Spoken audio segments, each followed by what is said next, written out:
Um, Hello, Dino. Hello. First of all, congratulations on your semi-finals performance, and you are going into the finals. Yeah. And I believe that today is the day you are going to perform for the first day in the finals. So good luck Thank you. that as well. So my first question would be like that: from a perspective of a 22-year-old performer, how do you consider your experience as a child performer? Was it a positive thing or a negative thing? It was definitely a positive thing. It was the beginning of everything, and I don't think I would be so experienced if I didn't have that childhood career. Now, as a sort of grown-up guy, I mean, 22 is not so old, but I'm doing different stuff. But I think the beginning of the Eurovision was awesome stuff. I mean, it was not great. It was awesome beginning for a guy like me. Okay. Well, some people would say that a child performer never has a childhood. Do you agree with that or not? Yes, that's true. No, I traveled a lot, but I would never trade that traveling for, I don't know, everyday park playing. I mean, I was playing in park obviously as a kid, but I was traveling a lot and I learned English really quickly.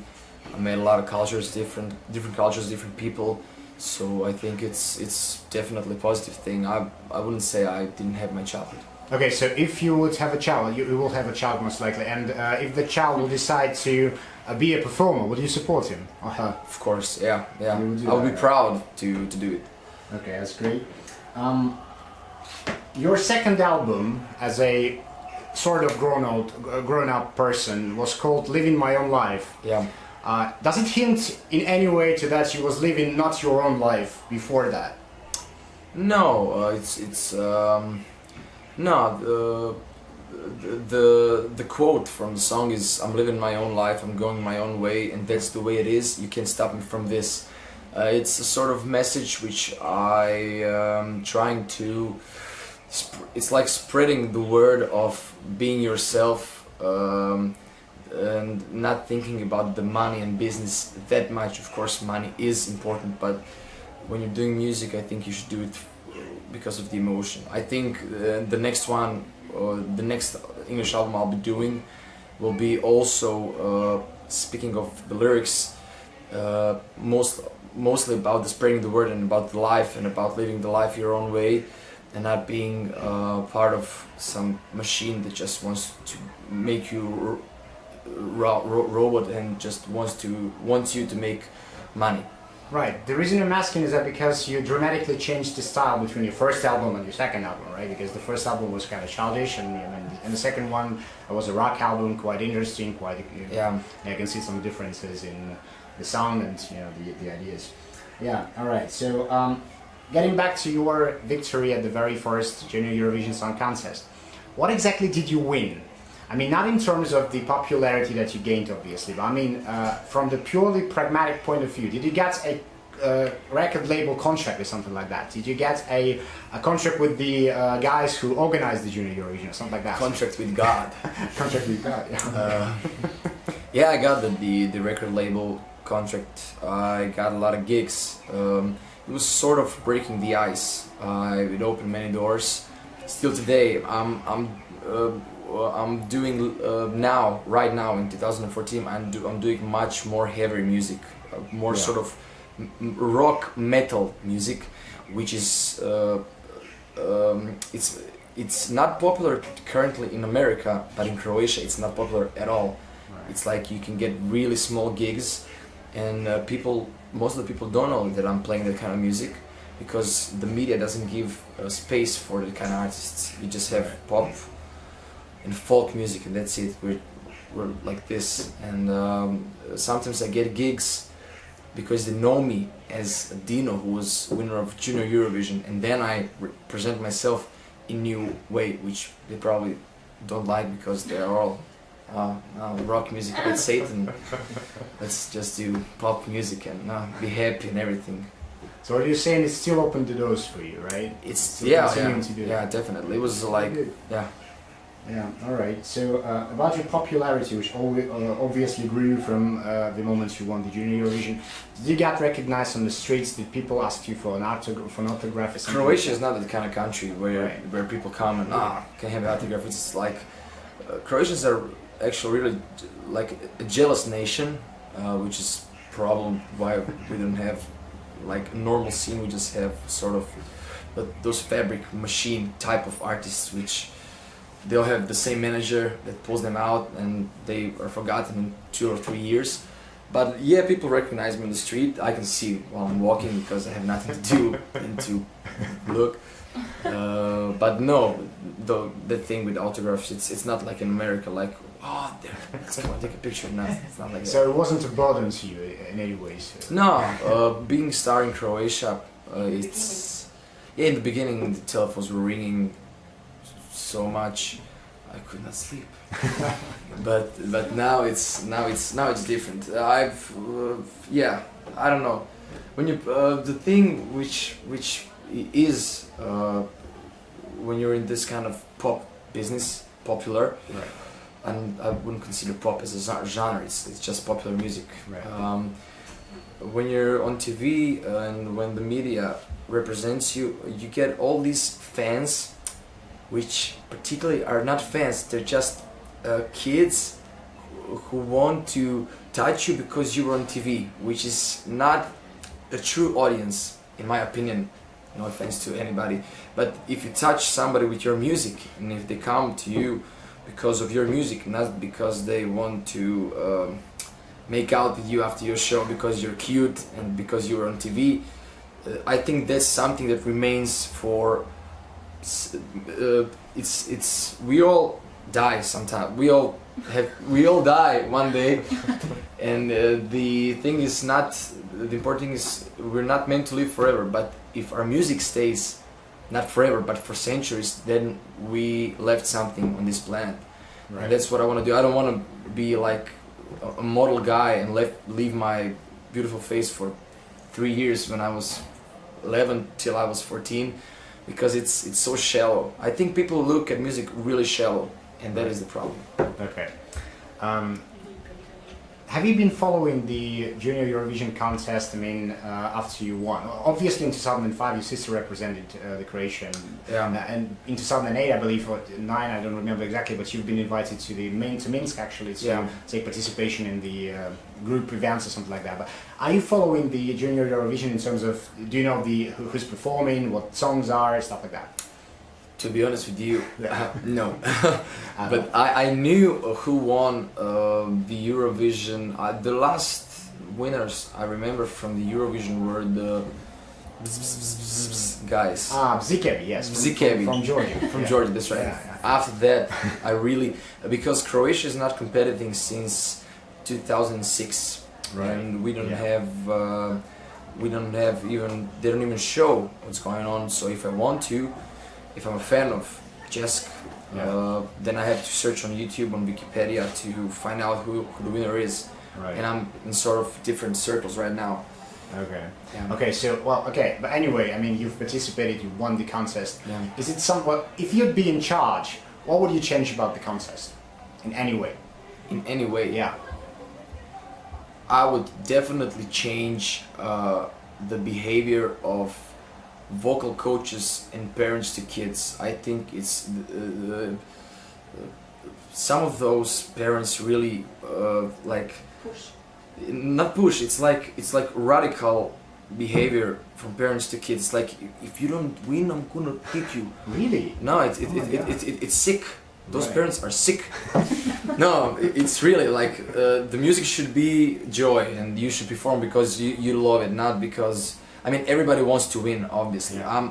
I gotta be honest with you. When I came to Copenhagen, I didn't think I would win at all. I thought, oh my god, this guy's going to. Oh, this guy's going to win. Oh my god, I'm gonna be like 4th, 5th, which is and I won, and I was really shocked. But my parents didn't go with intention. I'm gonna kick your butt if you don't win. It's like you're going to be beaten up. You have to win. You gotta be proud of it because you win. No, they told me just do your best and be happy. Be Content. yeah, oh my god, I really speak English well when I speak longer, but it's tough. Zadovoljan. Be satisfied, that's right, yeah, that's the word. Be satisfied, and I really was satisfied, and the victory was just like some sort of consequence from my really honest performance. So, but it changed through years on Eurovision also. Yeah. I watched some of the leaders. There were some really great singers, and they didn't win, and somebody who was not that good won. I think it was a lobbying from a country, which is something you can't escape from. Yeah. But I think everything should be more laid back, chilled, and relaxed. Right. So not putting any pressure on the Yeah, contestants, right? None of those artists we listen to, like Led Zeppelin or Deep Purple, Beatles, or what I listen to, or I don't know, Janis Joplin. None of them succeeded because they were like, I have to win, I have to do it this way. And I think this whole factory of managers that are trying to push this pop music, I have to do it this way because Rihanna, Jessie J, and Katy Perry are first on charts. You have to be like them. If Janis Joplin was thinking that way, or Jimi Hendrix, there would be no new genres, no new directions in music. Right. So I think we should do something innovative and new to make something new. Not because as far as the music goes right now, we have something that's all the same. We don't have any wide genres that are known in that wide audience doesn't know about wide genres. They know Right. about what they see on TV. Yeah. And media is really interested in scandals, in porn tapes of each singers, and in pop music, which is really sterile today. Okay. You're being quite controversial regarding the pop culture and stuff like that and TV coverage. So why did you enter the Slavic Bazaar in this year? I mean, what was the reason behind you entering the contest? I cannot tell you. Really? No, I think Slavic Bazaar, I mean, the singers in the contests are brutal. You get a guy from Mexico singing like opera, and that's amazing, and you get all of these pop singers that really sound great. I'm not a pop singer myself, but you know, I wanted to bring something new to this festival, although I sing 3 different type of songs. The first day, yesterday in the semifinals, I was singing a traditional song, which is more like some sort of traditional pop song. I'm not, no. Okay. Today I'm going to be myself. I'm singing some sort of hard rock song, and tomorrow I'll be singing a classic from Queen, The Show Must Go On. Right. I think this is a great experience. I really enjoyed these 5 days in Belarus. It's great to move from your country to see how it works here. Because when you're in your country, it's like constant people you see, constant music you listen to. It's like, that's why you become like this, and that's why people in my country, musicians especially, are like this. They know about heavy metal, and they listen to heavy metal. They always go to the same club. The only country they've seen is America on TV, so they probably have no passport. And it's like, you gotta visit to widen your opinion. Right. So your brother entered the junior contest this year as well. Yeah.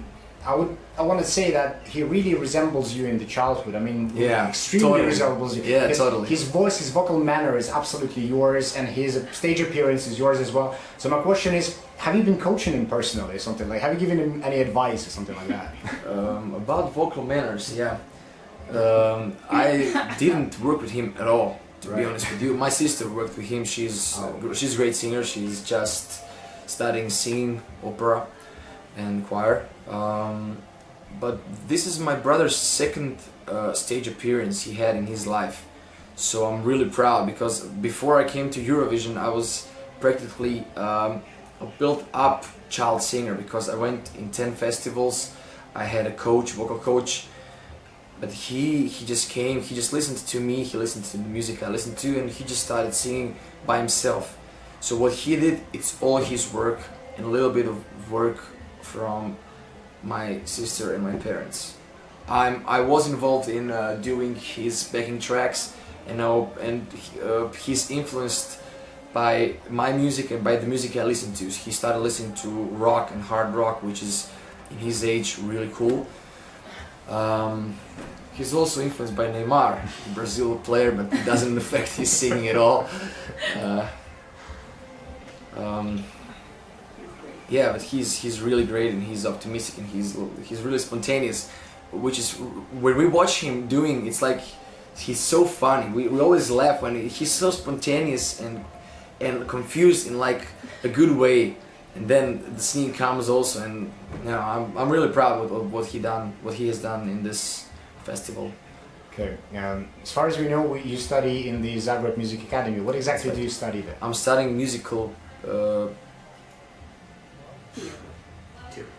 theory. Yeah. Theory. So, what will you become after that? I mean, officially. Officially, Yeah. After you finish musical education, you practically become a professor. Right. It's just the thing how you know, if you have some, I wouldn't say connections, but if you know what you want beside being professor and you know how to get it, you can get it. So it's the education, this 5 years is one part, but the second part is you, and how can you find job.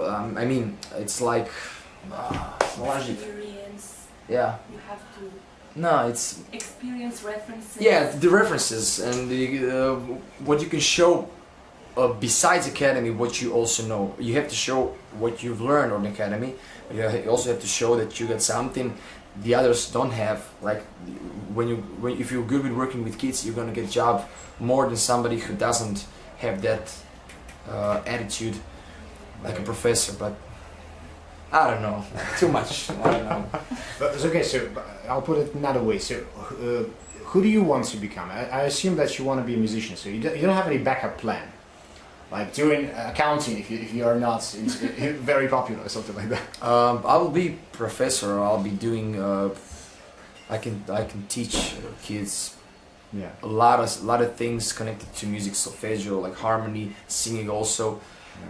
But my dream is to be like hard rock star. That's what I want to be. That's where I see myself most. I like from jazz, blues, from really like soft music to hardcore metal, like really hardcore that people can listen to it. But in the middle of everything, I see myself. It's like a balance. Hard rock is the balance of everything I listen to.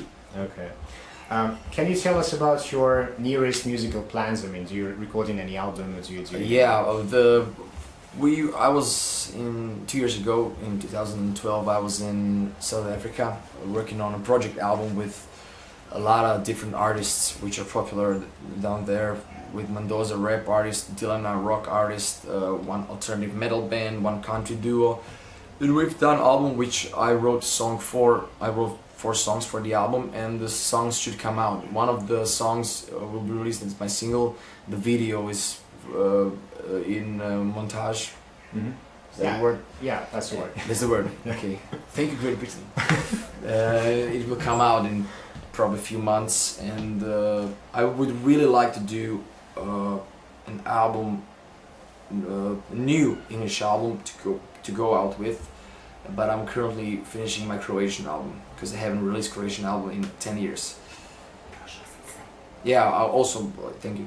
I've been also doing music for drama in one theater in Croatia, and that's maybe the job I would like to do. I would like to write music for movies, for dramas.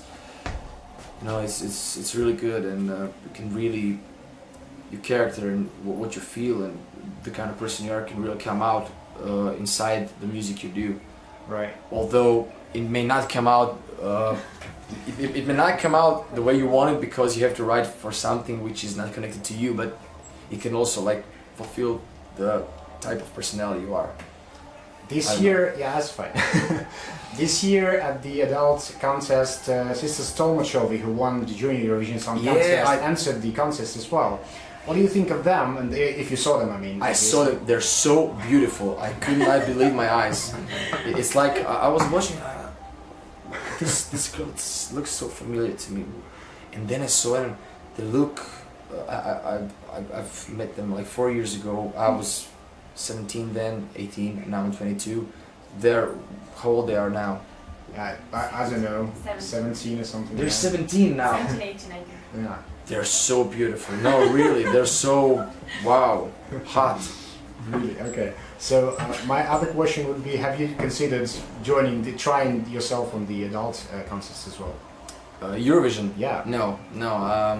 Eurovision became like the least important thing is you and your music on Eurovision. You have to, I don't know, put fake beard and become a woman to win Eurovision, and have a surname which means sausage. So it's kind of too much for me. I'm really hard with compromises. I'm really, please, like really small compromises would like hit me hard like like a rock.